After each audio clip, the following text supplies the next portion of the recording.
This last week of March is an opportunity to untie the knots of the heart. I want to invite you to take a moment right now and just check in with your heart. Is there somewhere that something has gotten stuck recently? Is there an opportunity or something you're noticing in your relationship, your love, your expression of your gifts that you could possibly have a breakthrough this week? I'm Jeremy Devins. This is the Quietmind Astrology podcast, and everything I share here is based on 20 plus years of experience and thousands of case studies. If you're new, get your free birth chart at quietmindastrology.com. So, all of this comes back to the source text of yoga, astrology, Ayurveda, all these systems that have stood the test of time for thousands of years as being very useful and practical. And in the Upanishads, one of these source texts, it says, when all the knots that strangle the heart are loosened, the mortal becomes immortal. And this idea, not about actually immortality, living forever, but we get free from our attachments, from our identification with ego, from needing to control. And we're no longer blocked in the heart, no longer strangling the heart. This is a week, the last week of March 2026, that can untie the knots of the heart. This particular thing only happens about once a year.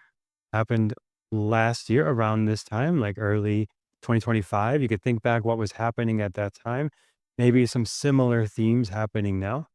We're going to go all into it today and talk about how to work with it. And if you want actually practices to work with this, go to quietmindastrology.com/new moon and check out new moon alignment. That's where we do the actual embodiment practices to work with this. So it's not just information, but it's also integrated into the body. But what is a Gandanta? Well, it translates to the karmic knot, the junction where water meets fire. We have three of these Gandanta points in the zodiac, where the water signs go to fire signs. Whenever a graha, a planet, transits through there, that is a Gandanta zone. So this right now is Venus moving at the last degrees of Pisces into the first degrees of Aries. And it's really around the last 5 to first 5 degrees. If you're born with this, you have the Gandanta energy in your birth chart. You are somebody who can help people do the kind of work we're talking about today. You're somebody who that is native to. But all of us experience it as a transit all the time. Every year, there's at least a few of these going on in big ones. And every month, the moon goes through these. So these are happening all the time, but some of them are bigger. And the Venus one is especially relevant for relationships and love. So this happens in the 3 water signs, which are Cancer, Scorpio, and Pisces. The last 5 degrees of the water signs into the first 5 degrees of the fire signs. These are big transition points. A highly volatile transition point. So things can be shaken loose. It can be quite intense. And this is where deep spiritual unknotting occurs. Something that is blocked becomes no longer blocked. You may have experienced this, like doing yoga practice and your heart just feels more open afterwards, or having some sort of spiritual experience or deep meditation and you feel this openness in the heart. Usually it's through some sort of spiritual practice, but things like, I can imagine, I don't have children, but I hear this from parents a lot, like the birth of their child or just many moments with their children. These kind of open the heart, crack something open for them, like moment they find out they're pregnant. It could be getting married. It could be falling in love. It's not always these big life events. It could be hearing a song that really opens your heart or seeing a movie that opens your heart. But this is the thing we're talking about here that is in the Gandanta region where this energy is being loosened up. And the knot might not be fully unknotted in this particular cycle. It might need to be loosened up now, and then it'll be untied in a year from now or next time we come through this cycle. So this cycle, we are leaving Revati in Pisces, the last nakshatra, the last sign of Pisces, the last sign of the zodiac. Venus is moving out of there. So Venus is exalted in Pisces, and it can bring a lot of deep emotions out. It can be bringing out more of your love, your capacity for compassion, and also forgiveness is a big part of Venus exalted. It's a sort of generosity in love. There can be a space of merging and really connecting with your partner or spouse during this time. If you're single, this is about finding what you love for yourself, which can feel isolating or lonely at times if you aren't finding that love that you're looking for outside of yourself. But that is just a pointer reminder to find the love internally. And that's the power of Venus and Revati. It can bring out fantasies, and this can be positive, negative, or neutral, like everything. Every atom in your body is a proton, electron, and neutron. Every movement in astrology, every placement has a potential positive, negative, or neutral expression. We get to choose how to express it and bring it forward through our aligned actions. This is what we do in new moon alignment is find the aligned actions for each transit. And I'll talk about those today as well. But also the asana practices, the meditation practices, the energetic movements of these energies very important. So it becomes more in the auspicious side, ideally, as much as we can. And surrender is a big theme here. Venus and Pisces. It's being able to put down the armor, put down the weapons, put down the battle, and just be present. And it may not be so easy though. And this is part of the knot. If there's a knot there, you may get stuck in a repetitive pattern or a conflict. And if something's stuck that you can't surrender, you can't let go, you can't merge, you can't unite with your partner or with your feeling of love within yourself. But the Gandanta transit, it's like an activation energy that shakes it loose, regardless if you are working on it or not. Things arise, patterns arise, synchronicities happen, circumstances, serendipity arises that moves these things in some level for all of us. For some of us, it's more relational, some of it's more what we love to do, some of us is more artistic, more creative. And there's a lot of compassion in this energy, but some struggling with boundaries with Venus in Revati. And it's leaving here. So the last week of March, you may be finding where you've crossed a boundary that you didn't really want to, and you need to now clarify and firm up that boundary as we go forward, which is a bit tricky right now for everybody because Saturn's in Pisces as well. And that is a really mixed energy. And still, boundaries, clarification, structures in our lives are quite malleable in the world events. We see this, but on a personal level, also needing to find a new definition of our structures and boundaries. This is the final release of an old love cycle. So I talk about this in past episodes a lot, and we'll be talking about it when Venus goes retrograde towards the end of this year in the fall, winter. But I recommend some sort of relationship chronology, going back to your history and uncovering patterns and doing this regularly, especially when Venus is retrograde about roughly every other year it happens. So it's coming later this year and it'll be a good time for reviewing past cycles. But right now, you might be noticing some old patterns playing out in relationships, old ways of relating. And is that not ready to be fully untied yet? Maybe it's getting looser. A lot of that willingness and ability to untie it actually will come through taking time to go into some sort of parasympathetic nervous system state, some sort of rest and digest, relax mode. My favorite things for that are longer exhales, long enough pranayam, or some sort of restorative or nidra or yoga, nidra kind of practice we'll be doing in new moon alignment. But if you're not working with me there, then finding a place to like go into this parasympathetic nervous system mode, yoga nidra, yin yoga, restorative, these kind of things can really help you get to that more surrendered state of Venus and Pisces at its best and get out of the knot of the heart. And this is the time to release it, to let it go and close this cycle. And this is ending this week. And after that, we move on. Life moves on and we go into other patterns.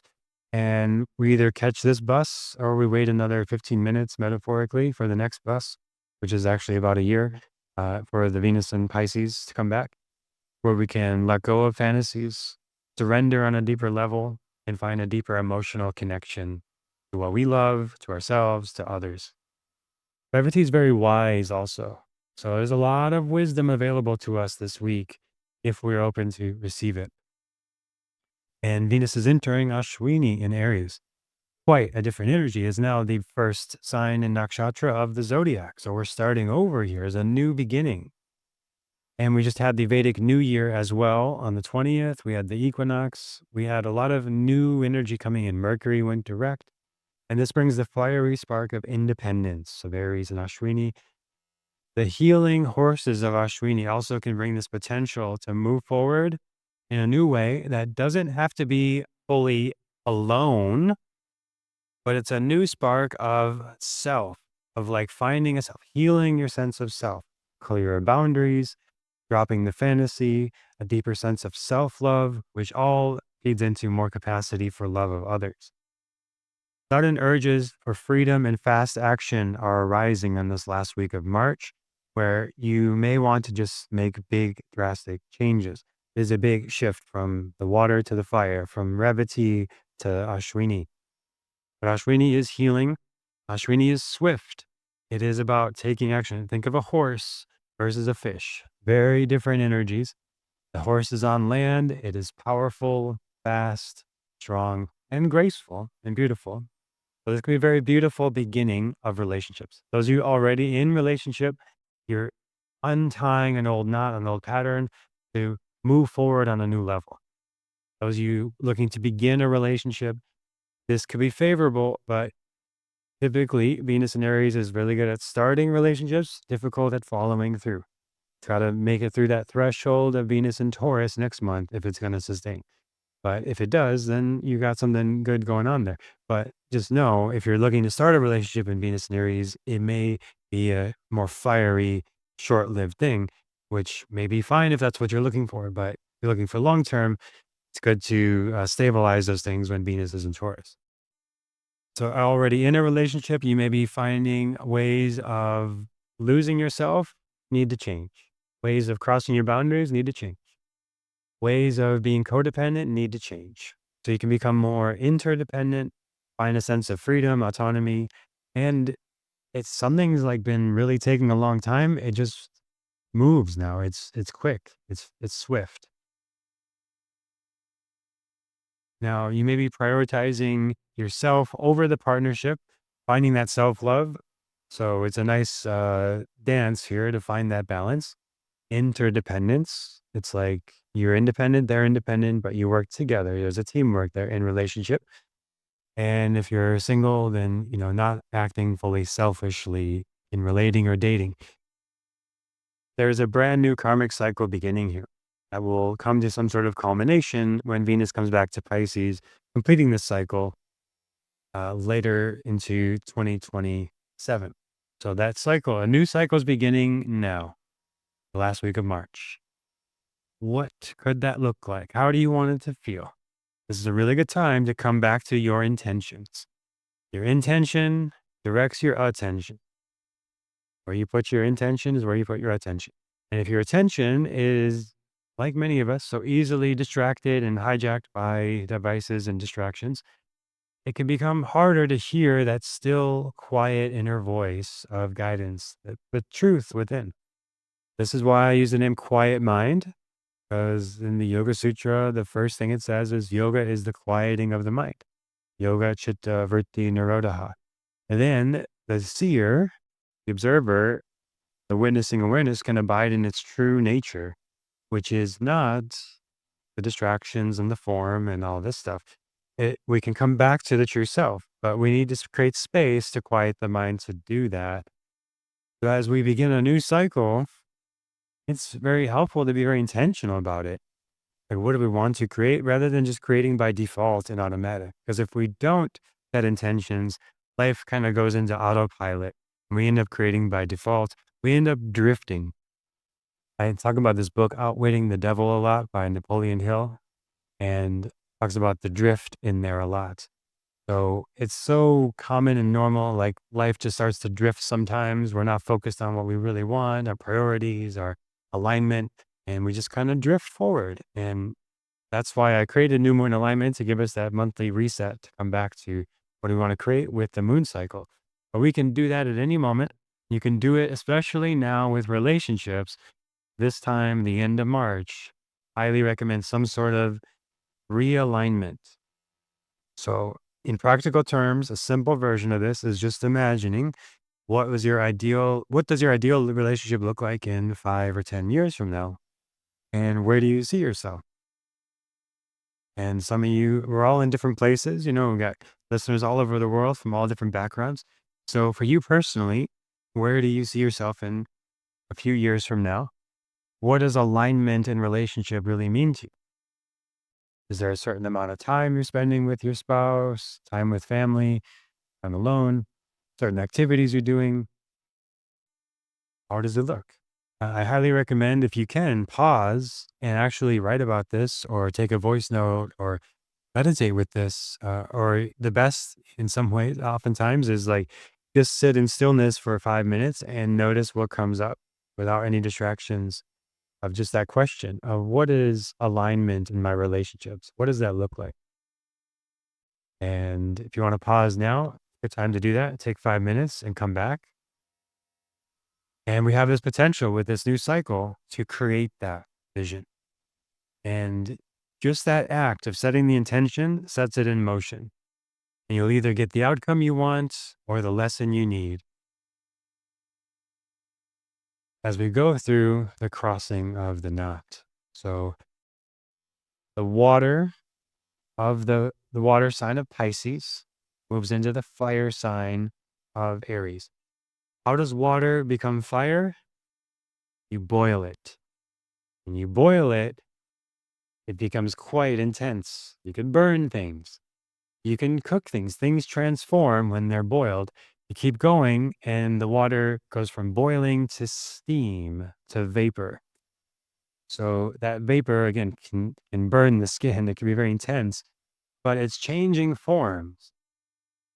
It's becoming more and more subtle from the emotional waters to the fire activation into the subtle energy that it dissolves from the steam. So while it's boiling, emotions can suddenly feel urgent and chaotic around the last week of March. The exact dates are going to vary quite a bit here, but you can just say it's around the last week of March. And again, you think of like if you're in a kitchen and things are boiling. I actually had this mistake I made so many times in my life. I don't do it anymore, thankfully, but like making oatmeal, and I have it boiling and then uh, been too long away from the kitchen doing other stuff, and then it boils over, and then there's oatmeal all over the stove, and I got to clean it up. So there's that energy when things are boiling. It's like you got to pay attention to them. You got to take care of them, or they can create a big mess. And I always kept seeing that as like, what is this telling me? Like, what am I not paying attention to? I'm like getting distracted. I'm not tending to the things that need attention that are urgent. If you have that issue like I did, maybe there's a lesson there for you. I kind of see life in symbols like this all the time of like, what is this teaching me? What is here for me? But when there's this boiling, this crossing of the knot, we can say this urgency and chaotic energy may arise for you. So what is it showing you? And when things get more urgent and chaotic externally, we need more stability and centered energy internally. Same thing with the boiling oatmeal. It's like, as that is boiling, that needs more of my presence and attention to tend to it, not me being more distracted and away from it. So the things that are boiling up in your life are requiring your attention right now so they don't make a big mess. Deep illusions you have could be violently broken. So there can be a violent energy to Aries of like, it's done, like it's complete, like something is finished, something has changed. The illusion is shattered. Can't go back to that illusion. You got to let it go. Hopefully, it's not too chaotic or violent for you, but this is a potential of the energy. If you feel that coming out, it's a good sign to bring in more of the parasympathetic energy to balance it out. Because again, everything has the potential. It's what we do with it that really changes the result. Just hearing the horoscope is one thing, but actually integrating it into your life is the next step through the aligned actions that you can take around this, the things I'm talking about today. Old relationship karma can surface rapidly around this time, and it can feel like hard to manage. And it's like, oh my gosh, how am I back in this pattern? How is this thing coming up again? Thought this was done. Well, it's not done. And if it's coming up, there's a lesson there. And it's an opportunity to untie the knot related to that thing. How this transit feels for a lot of us is you may want to run away suddenly. If you tend to be a runner, you're going to be activated to run. If you're a freezer, you'll be activated to freeze. However, your nervous system is typically wired to react to big stressful situations. You may find those triggers coming up at this time. But again, there's external stimuli and internal response. The internal response is within your control. The external stimuli is typically, usually not in your control. And the astrology is just reflecting that. The astrology is not creating that necessarily, but it's reflecting that. It's a sort of time marker of patterns that move through cycles, through reliable, repeatable patterns we can research. So when this comes up, it's nervous system activation. So how do you regulate your nervous system? What helps you get regulated? For some people, it's distraction. People, it's taking a walk.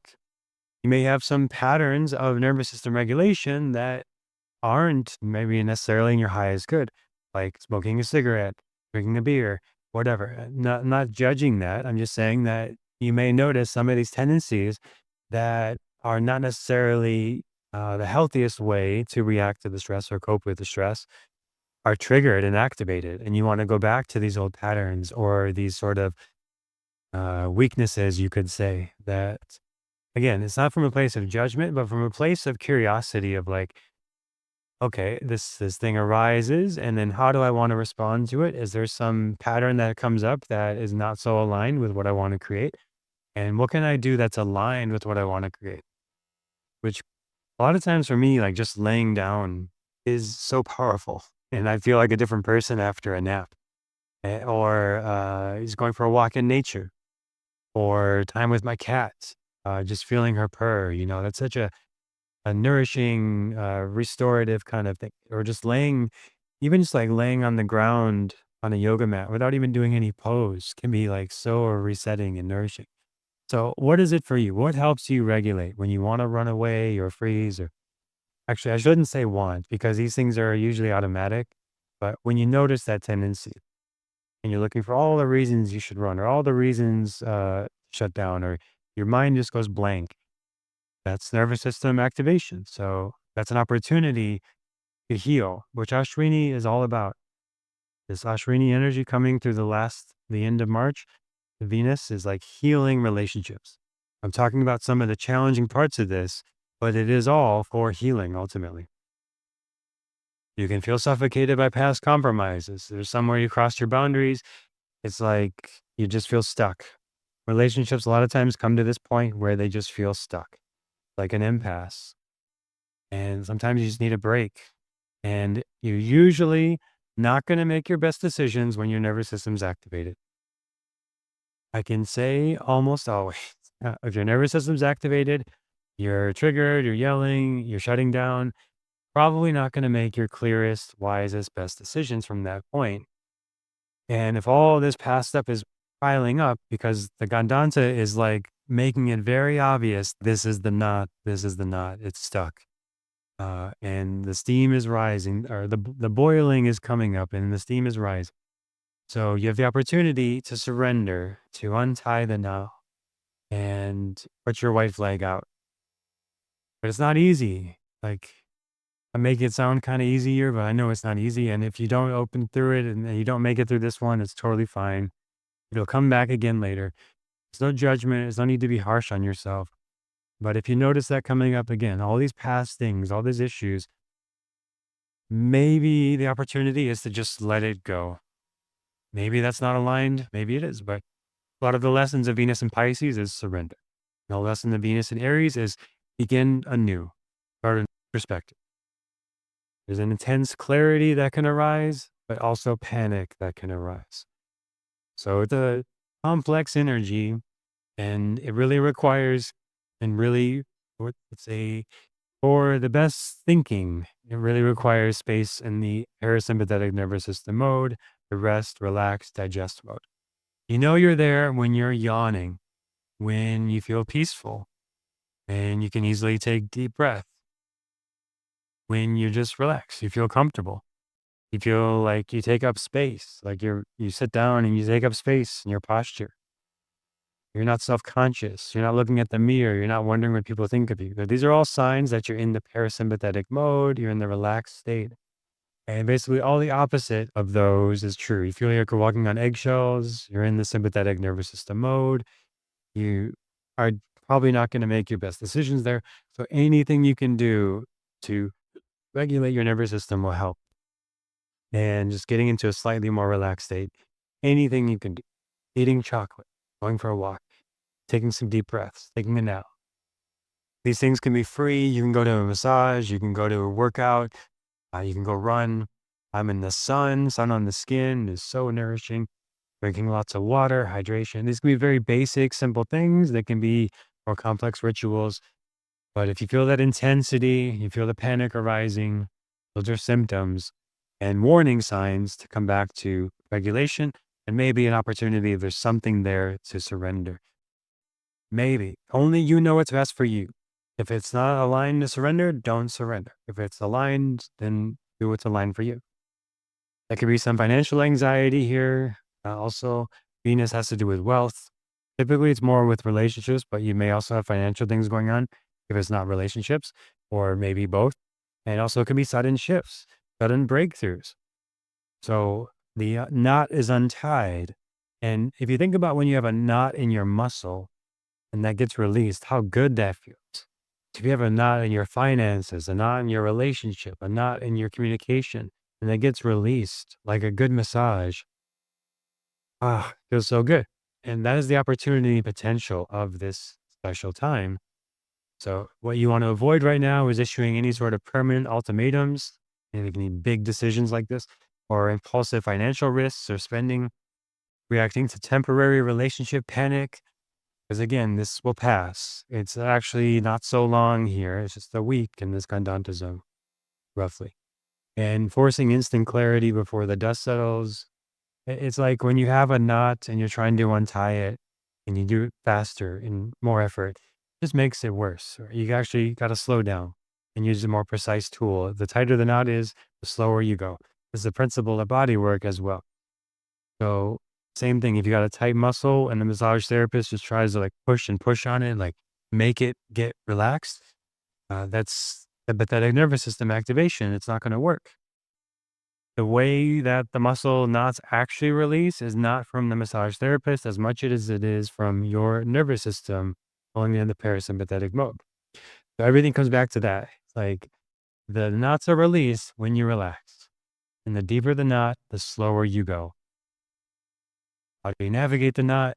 Breathe through it, observe the emotions, don't react, protect your peace and stay grounded. And really, you let the knot untie itself. And this is actually one of the really cool principles I learned in body work, which I highly recommend. If you've never done this, you try it with a spouse or a friend. It's like basically you just, you can use a thumb and find a knot. You can't do it yourself though, because you do it yourself, you're using effort and trying to relax. You can kind of do it with like a therapy ball, if that will work. But like, you can lay on your back and put a therapy ball under your shoulder and like just lay there. But the thing is, it's like if you go to a friend and push on a knot on their shoulder or wherever it is, and you just stay there. You don't need to massage it. You don't need to do any fancy technique. You literally just press until you feel it. Feels hard, and they feel it. It's like, yep, that's the spot. I feel the knot, and you continue to put a gentle pressure on it, not a force, not an effort, and they continue to feel that pressure and breathe into it. It dissolves like magic. It's incredible. You never felt this? I highly recommend you do it. When I learned this, it blew my mind. I thought massaging had to be like some really aggressive, or the deeper the tissue, I thought it had to be like, very effortful and aggressive and pushing, but it was literally just holding still and being with the tension. So, where else could that benefit you in your life? Where you find the tension, you find the knot in your life, and you put attention on it, a gentle attention and pressure, not forcing it, not pushing it, but just being with it and breathing with it and allowing it to untie itself through the relaxation of the nervous system. Powerful stuff. That is how you untie knots of the heart in this very special week at the end of March 2026. If you want to go deeper into the practices for this and all of the transits we go through every month, check out New Moon Alignment at quietmindastrology.com/new moon.